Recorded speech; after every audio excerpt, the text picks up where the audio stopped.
বিদায়ী ভাষণ দিয়ে বিদায় নিয়েছেন মোহাম্মদ ইউনূস। মোহাম্মদ ইউনূস অর্থাৎ অন্তর্বর্তী সরকার প্রধানের বিদায়ের পর নির্বাচিত সরকার প্রধান বা নির্বাচিত সরকার বাংলাদেশের ভারতের কোলে উঠতে চাইছে। হাসিনা ইস্যু ভুলে তারা নাকি ভারতের সঙ্গে আলোচনা চাইছে, কিন্তু ঠিক 360 ডিগ্রি ইউটার্ন কেন বাংলাদেশ হাসিনা ইস্যু ভুলে ভারতের সঙ্গে বাণিজ্য, ভারতের সঙ্গে অন্যান্য ইস্যু নিয়ে কথা বলতে চাইছে, এবং এই মুহূর্তে কেন হাসিনা ইস্যু তাদের কাছে মুখ্য নয়, গৌণ ম্যাটার। সিএন ডিজিটালে আপনাদের স্বাগত। আপনারা দেখছেন ইনসাইট, আর আমি আপনাদের সঙ্গে রয়েছি মণি ভট্টাচার্য। বাংলাদেশ গত 18 মাস ধরে যে চিত্র আমাদের দেখিয়েছে, অন্তত ভারতবর্ষকে দেখিয়েছে, সেই চিত্রটা কিছুটা এইরকম: ভারত বিদ্বেষ, হিন্দু নির্যাতন, ভারতের বিরুদ্ধে সুর চড়ানো, সেভেন সিস্টার্স দখল এবং রীতিমতো কুমন্তব্য, কলকাতা, বিহার, উড়িষ্যা দখল করে নেওয়া মন্তব্য। এই ইস্যুগুলোকে ঠিক পিছনে রেখে 360 ডিগ্রি ইউটার্নের যে চিত্র, বলা ভালো এই বিষয়টাকে অন্তত ডিপ্লোম্যাটিক ইউটার্ন বলাই যায়।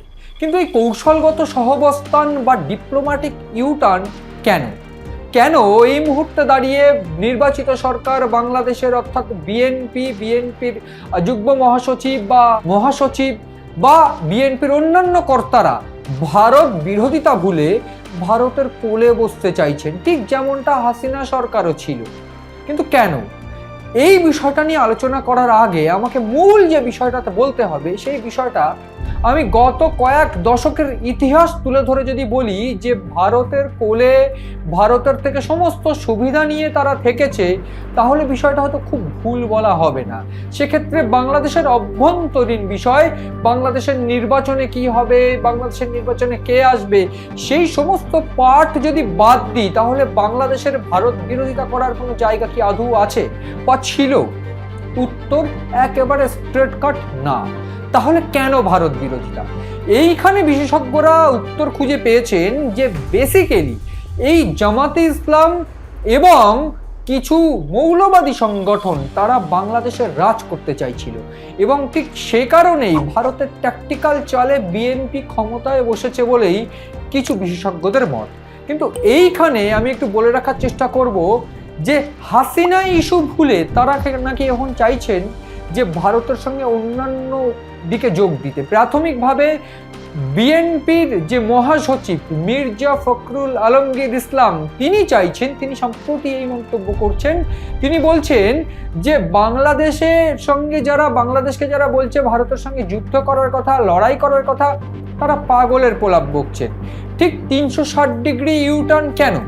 প্রাথমিকভাবে যদি বিদায়ী ভাষণের কথা বলি, তাহলে বলতে হবে মোহাম্মদ ইউনূস অর্থাৎ অন্তর্বর্তী সরকার প্রধান বিদায়ী ভাষণেও ভারতের পাশাপাশি দুটি দেশ অর্থাৎ নেপাল এবং ভুটানের পাশাপাশি সেভেন সিস্টার্সকে একটা আলাদা প্রদেশ দেখিয়ে একটা সেভেন সিস্টার্সের বিরুদ্ধে, ভারতের বিরুদ্ধে বিদায়ী ভাষণে এই যে ষড়যন্ত্র করার চেষ্টা করেছেন, এইটা এই মুহূর্তে দাঁড়িয়ে যে ব্যর্থ, সেইটা ডিপ্লোম্যাটিক যারা কর্তারা রয়েছে তারা বুঝতে পারছেন।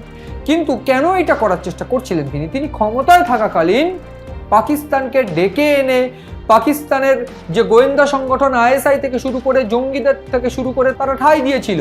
বাংলাদেশের বুকে 8 থেকে 80 একটা জঙ্গি সংগঠনে সমাবেশ করে তারা জঙ্গি সংগঠনগুলোর সঙ্গে একসঙ্গে ভারত বিরোধিতার সুর বুনছিল, সেইটাও মোহাম্মদ ইউনূস জানতেন এবং সেইটা সায় দিয়েছিলেন তিনি।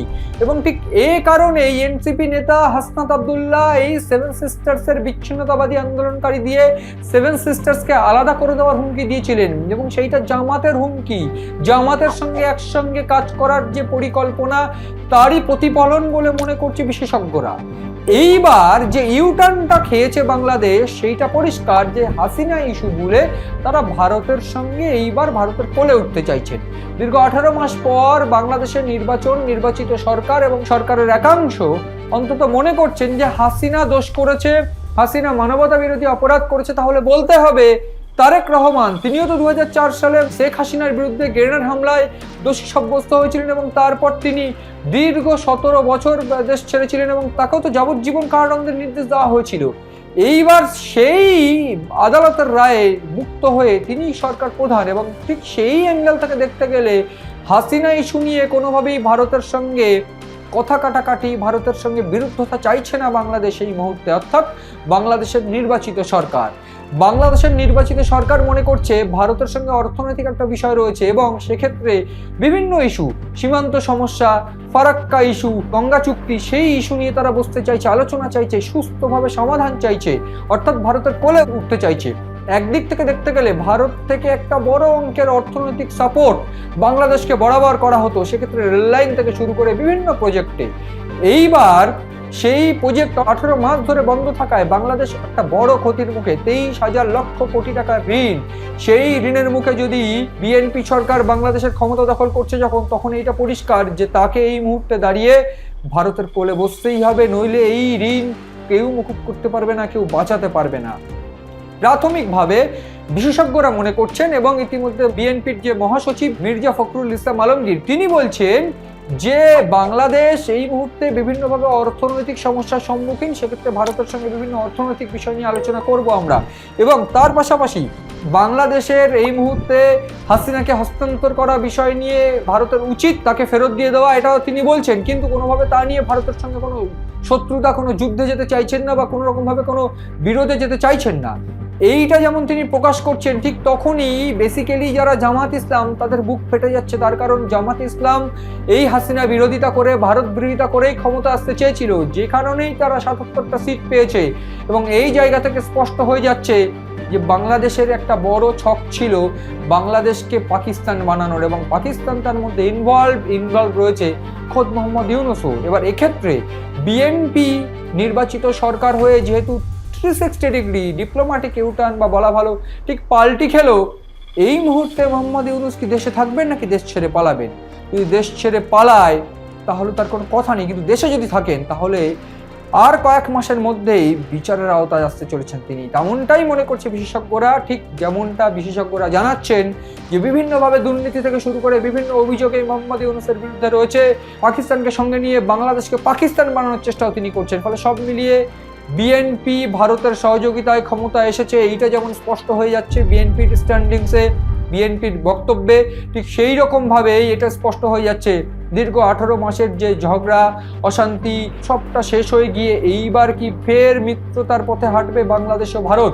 যদি তাই হয় তাহলে ভারত তো বাংলাদেশকে কোলে নিয়ে আদরই করবে, কিন্তু যদি কোনোভাবে মোহাম্মদ ইউনূসের বিচার না করে ফের ভারত বিরোধিতা করতে চায় বিএনপি, যদিও তা করার কথা নয়, তবে সেক্ষেত্রে বাংলাদেশ ফের ভুগবে বলে বিশেষজ্ঞদের মত। ফলে সব মিলিয়ে বাংলাদেশ, ভারত এবং অন্যান্য এশিয়া বা অন্যান্য ইন্টারন্যাশনাল যে সমস্ত রিলেশনশিপ রয়েছে, সেই সমস্ত রিলেশনশিপের যে আলোচনা বা ইকুয়েশন, সেই সমস্ত কিছু শুনতে নজর রাখুন আমাদের পাতায় বা আমাদের চ্যানেলে সিএন ডিজিটাল।